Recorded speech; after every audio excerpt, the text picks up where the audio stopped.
तमाम हिंदू बांधवांनो,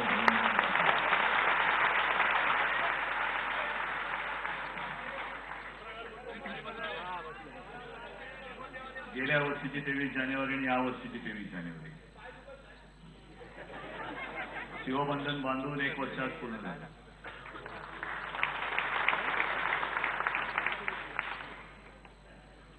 पुढे काही बोलण्याच्या आधी मी केवळ आपलंच नाही तर महाराष्ट्रातल्या तमाम शिवसैनिकांचं, शिवसेना आणि शिवसेना प्रमुख प्रेमींचं अभिनंदन करतोय. कारण आता जे काही आपण आहोत ते आपले आपण आहोत, कोणाच्याही मेहरबानीवरती नाही.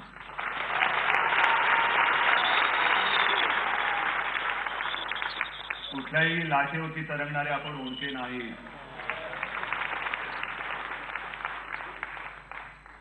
मला वाटतं गेल्या 23 जानेवारी मी बोललो होतो की पुढच्या वर्षी आपले पंतप्रधानही असतील आणि मुख्यमंत्री असतील. जे काय आहे समोर ते समोर दिसतंय.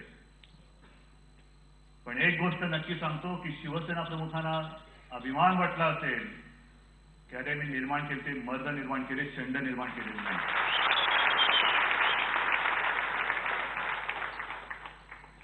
फार मोठी लढाई होती. किंबहुना काल सुद्धा मला एक मोठी व्यक्ती भेटली. गेल्या महिन्यामध्ये तर अगदी नाव घेऊन सांगायचं सुब्रमण्यम स्वामी भेटले. आल्या आल्या मला म्हणाले, उद्धव पहिलं मला तुला अभिनंदन करायचंय.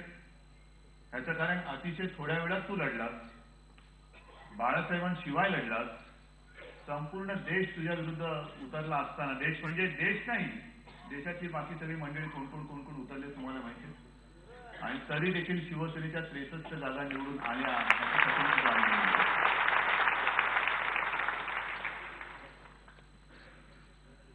असो, आज पुन्हा सगळं काही उगाडत बसण्याचं किंवा दळण गायण्याचा असं काही प्रसंग नाही. मगाशी शरद पंक्षेंनी फार छान, म्हणजे असं तरी विचार मनात आला नव्हता की सावरकर आणि शिवसेना प्रमुख हिंदू हृदय सम्राट तर होतेच, कोणतीही सत्ता नाही, पदं नाहीत, आणि देशातलाच नव्हे तर जगातला तमाम हिंदू ज्यांना दैवत मानतो अशी ही 2 दैवत.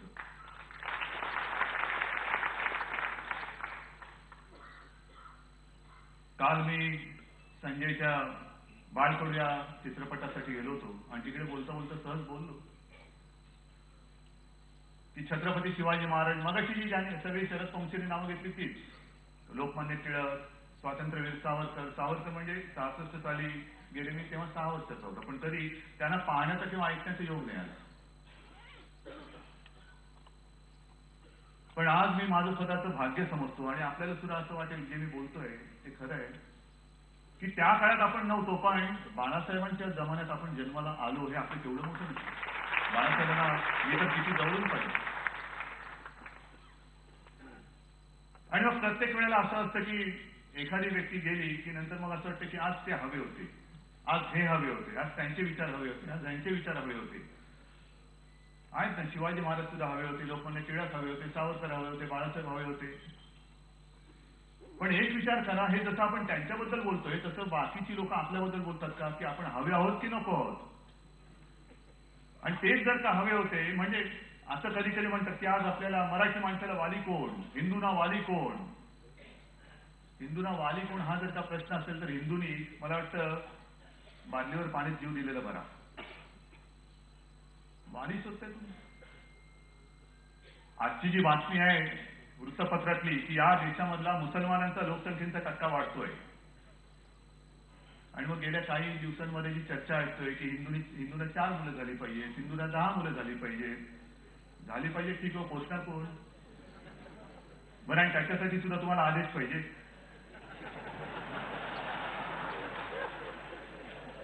त्यांच्याकडे कोण आदेश देते, त्यांच्याकडे कोण शंकराचार्य, पण त्यांचं काम तसं बिनबोवाट सुरू आहे.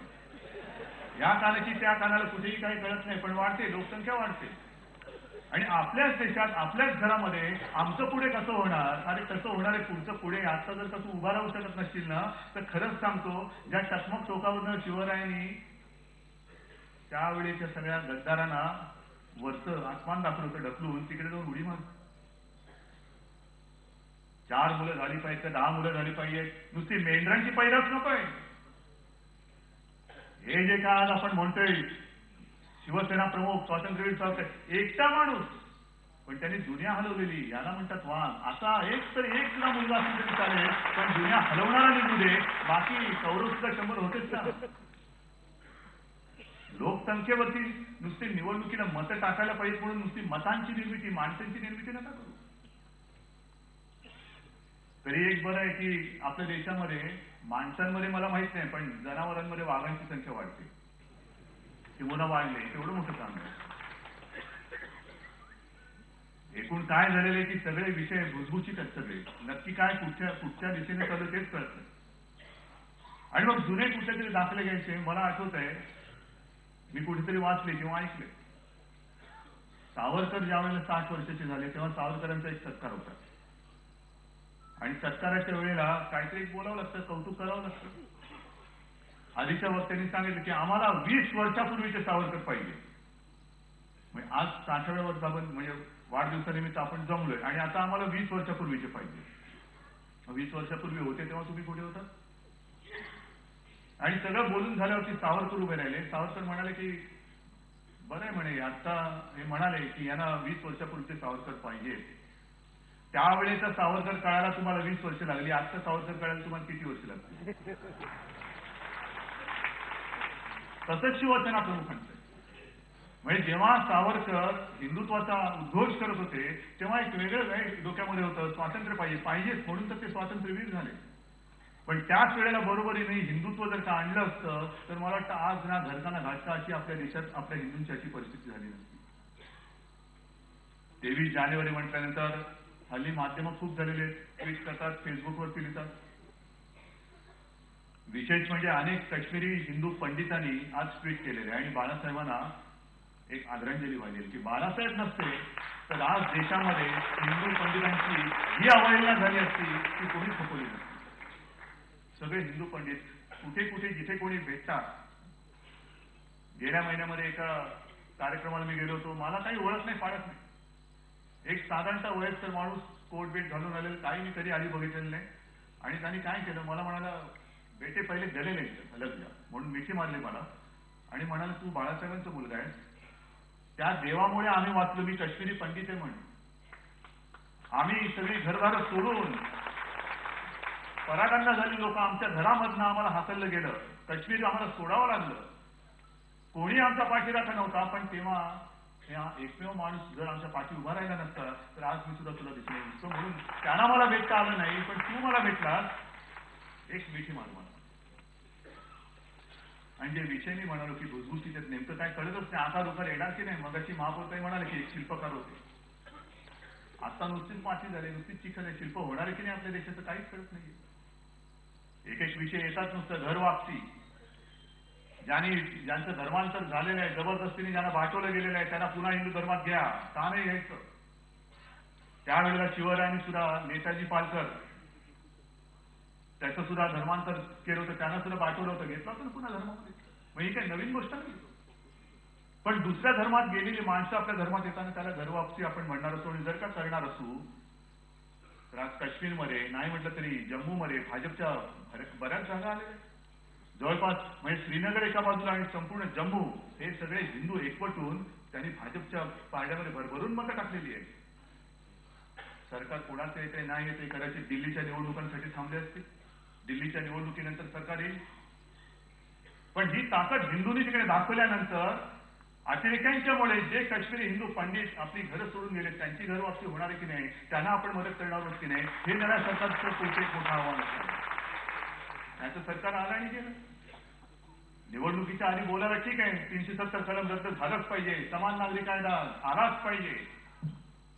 अटलजींच्या वेळेला एक होतं की कितीतरी पार्टनर होते, त्यामुळे किमान समान कार्यक्रम होता, नाही करता आली गोष्ट. पण आता मजबूत सरकार केंद्रात आलेलं आहे, समान नागरी कायदा काय नको, 370 कलम आहे ना, काश्मीर हा आपला हिंदुस्थानचा भाग आहे ना, आहेच.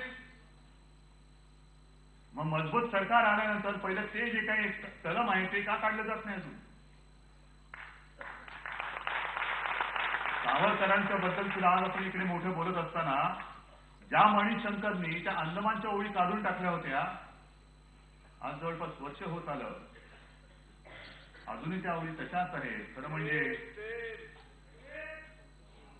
खरं म्हणजे ही सगळी आपली रत्न, भारतरत्न सावरकरांना न सांगता न मागता दिलं गेलं पाहिजे.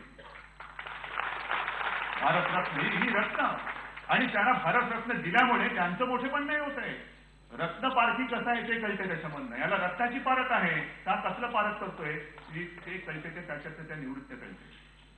लोकमान्य टिळक, सावरकर ही सगळी आपल्या महाराष्ट्राच्या मातीमध्ये जन्मलेली ही मोठी मोठी माणसं, ही जर का नसती तर मगाशी जे पोंक्षे म्हणाले तसंच काहीच आपलं झालं असतं.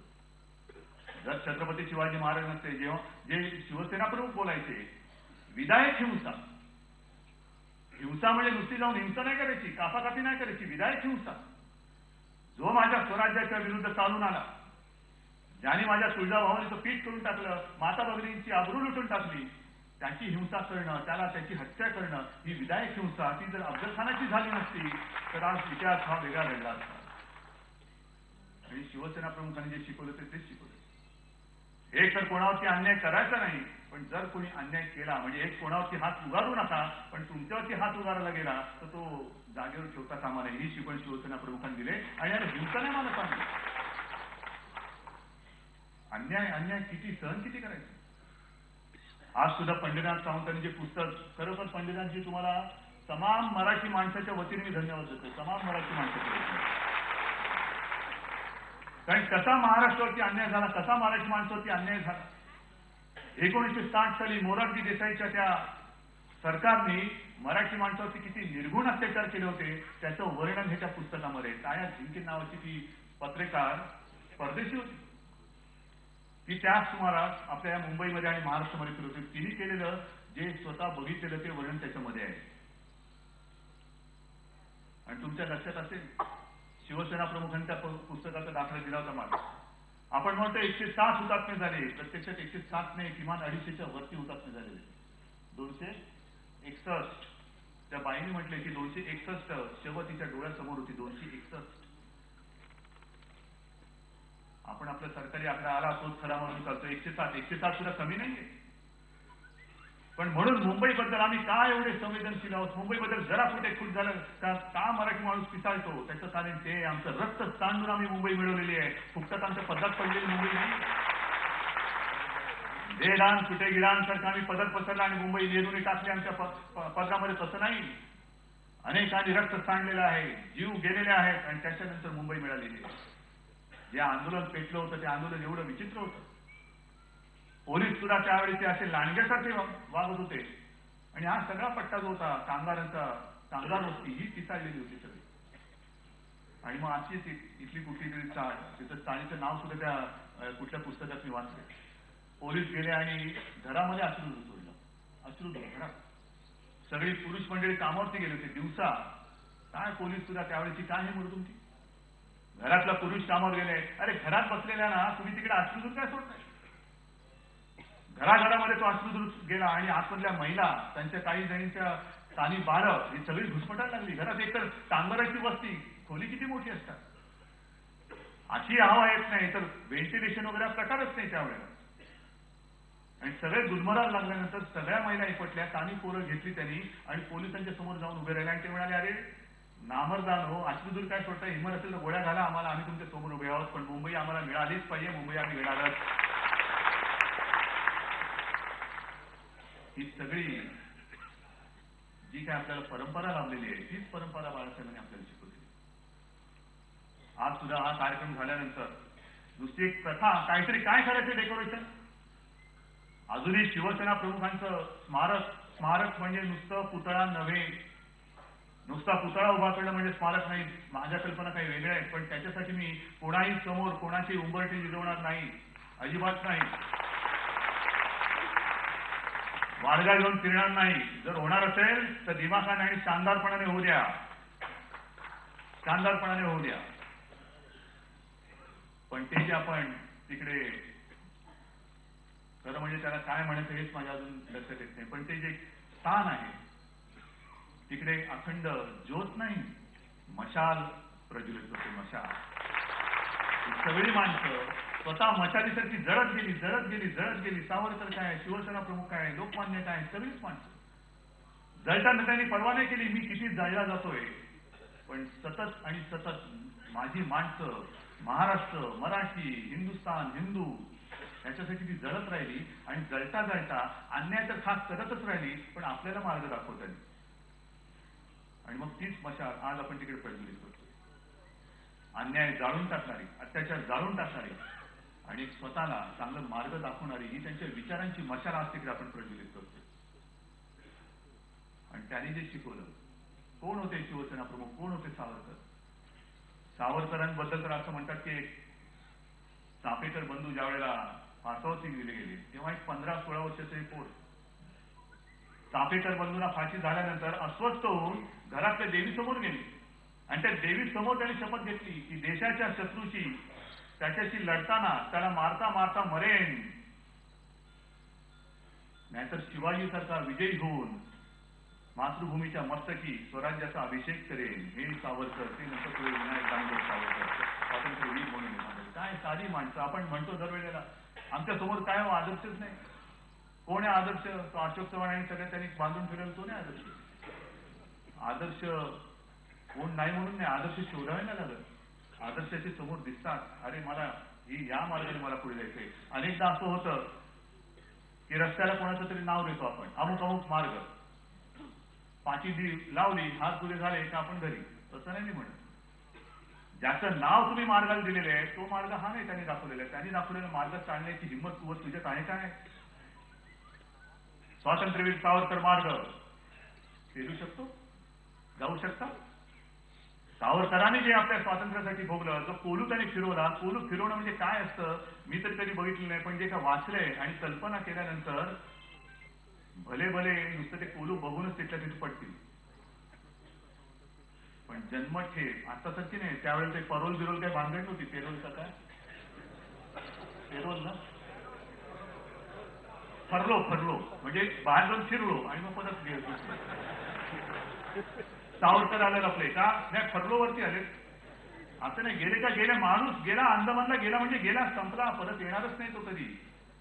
म्हणजे सेल्युलर जेल, आता जेलमध्ये सेल्युलर फोन आहे. प्रत्येक जण घरी आपल्या पत्नीला फोन करतोय, आणखीन कोणाला फोन करतोय. काय आता जेल आणि याच्यामध्ये काय फरकच नाही. देशद्रोहाचा खटला जरी असला तरी माणसं आत बाहेर करत असतात. पण त्यावेळेला देशभक्तीसाठी यांनी काय भोगलं आणि त्यांनी ते भोगलं नसतं तर मला नाही वाटत आपलं स्वातंत्र्य एवढ्या लवकर आपल्याला मिळालं असतं. म्हणून बाकीची सगळी माणसंही मोठी होती, गांधीजी मोठे होते, वल्लभभाई मोठे होते, सगळी नेताजी होतेच. पण म्हणून आपल्या महाराष्ट्राचं योगदान स्वातंत्र्यामध्ये काही कमी नाही. गोखलेंना सुद्धा गांधीजी आपले गुरु मानत होते. त्या सगळ्यांचं मोठेपण, हे मोठेपण मी सहज एक आता आठवलं म्हणून सांगतो. हे सगळं मी ऐकले शिवसेना प्रमुखांकडून. शिवसेना प्रमुख नेहमी सांगायचे की आचार्य आत्रे अनेकदा असं बोलायचं की हे मी केले. म्हणजे केलेलं त्यांनीच असायचं, पण ते स्वतः सांगा हे मी केले, हे मी केले, हे मी केले. हे मी तुम्हाला का सांगतोय? कारण दुसरं कोणी सांगणार नाही म्हणून सांगतोय. दुसरं कोण सांगतोय तुम्ही काय केलं म्हणून? तुमचं कौतुक दुसरं कोण नाही. म्हणून आपली ही सगळी दैवत ही जर का झाली नसती तर आज आपण इकडे दिसलो नसतो. म्हणून त्यांचं मोठेपण हे आपल्यालाच पुढे मोठं म्हणजे ते मोठेच होते. ते मोठेपण आणखीन नाही मोठं कळलं, पण टिकवणं हे आपलं काम. आणि म्हणून आपण सत्तेमध्ये सहभागी झालेलो आहोत. सगळे मंत्री इकडे बसले. एक सहज विचार मी असा केला, सतत लढा लढा लढा संघर्ष, त्याच्या इथे शिवसैनिकाच्या आयुष्यामध्ये थोडी तरी कुठेतरी शांतता येऊ दे, स्थैर्य येऊ दे. पण याचा अर्थ असा नाही की आपण सरकार जमा झाले म्हणून धुळकाट पडलेलं आहे. जर का आपल्याला वाटलं की आपलं सरकार हे भाजपचं सरकार ज्याने निवडून दिले त्या जनतेवरती अन्यायाने वागतोय तर त्या अन्यायावरती पहिला वाद शिवसेना करेल.